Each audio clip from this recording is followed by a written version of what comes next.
Lawrence Delalio, after the game, just happened to be. We both sort of walking towards each other at the media section, and he looked fucking fuming, like genuinely angry. Yeah, he's come out and he said that was a terrible refereeing performance. What's his main point of dispute? Is it that last scrum? Yeah, why he said the referee won South Africa the game. I mean, he's gotten quite big. I don't know. It's tough. You give up three decisions previously. Any 50-50 decision after that, the ref's likely to award the other scrum. So, as a team, you've already put yourself in a hard place. It's the momentum of a game and like the perception from the ref of who the dominant pack is. Once that happens, it's really difficult battle to win. Talk to us about that scrum then, Max. All the controversies around. I saw BJ Boza online as well. He had an interesting take. He said that if a loose head goes to his knee, that it's illegal. He said so the law is that if a loose head goes to the floor, if his knee touches the ground, that's an infringement.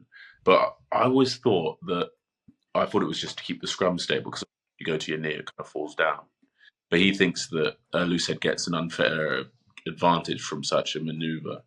I don't know if I agree with that fully. I think it's whenever a loose head's gone to his knee, you can sort of just slam the whole scrum down on him. Do you know what I mean? It's not like, I don't think it's that profound an advantage. But anyway, I'm getting lost in the weeds a little bit.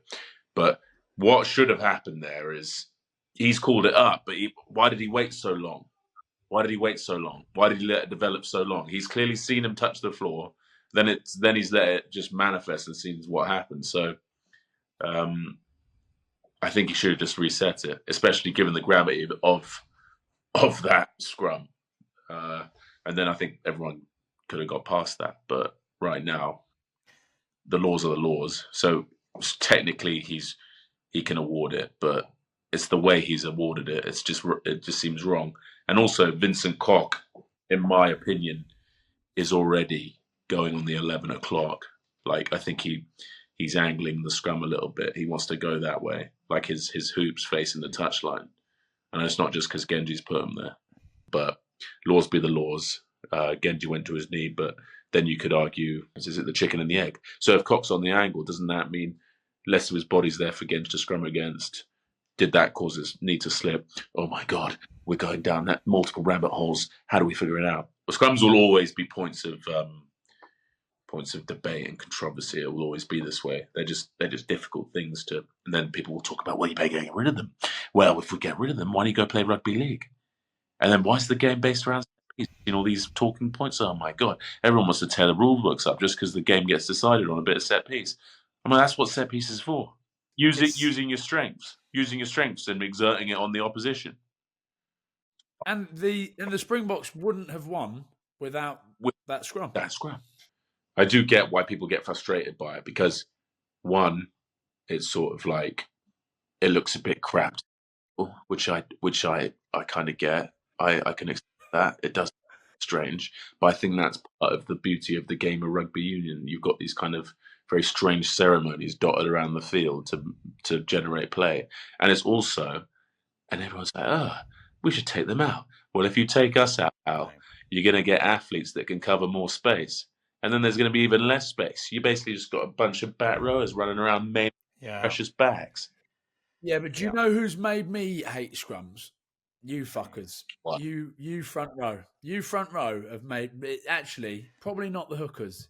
You props have made me hate it. But from scrummage sessions, when you're in a scrum session, right? Yeah. Okay. And something goes wrong, or something goes wrong in a scrum in a game, and they start fucking picking you. Oh, you haven't done this right. You haven't done that right. You haven't done this right. But when things go right, yeah, fucking like that. It's not well done, boys. Well done. Cheers, boys, back there, fucking shoving us through. It's.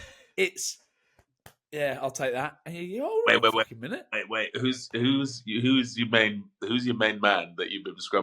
Yeah, who's the culprit? Come on, who's who? Xanaface. Who have you got? Xanaface, never his fault. No, never his fault.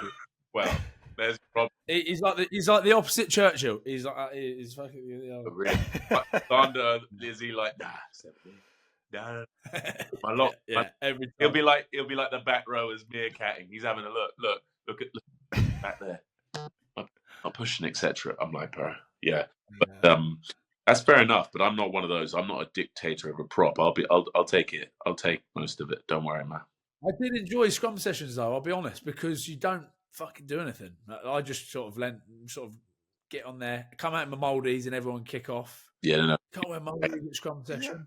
While Max is like passing out from like the pressure, like his brain is like there's like the blackness is closing in, and you're like in your little boat shoes at the back. Yeah, like fuck, hold on, boys, I'm trying to get a contract here. Actually, yeah, I push really hard. Yeah, full like just cervical herniating everywhere. Just yeah. It's a wild love, but.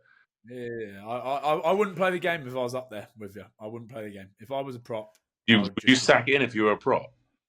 Yeah. Although you get paid a lot more than most players, so they're so important. Look, from the perspective of trying to grow the game, you have to have different shapes and sizes. It's so fucking important that otherwise it would just, as Max has said, it would just be absolute gargantuan. Killing machines just who also happen to run the 100 in like 11 seconds, just spread around the field, and you're like, okay, great. Well, or rugby league. That's pretty much what Max is, though.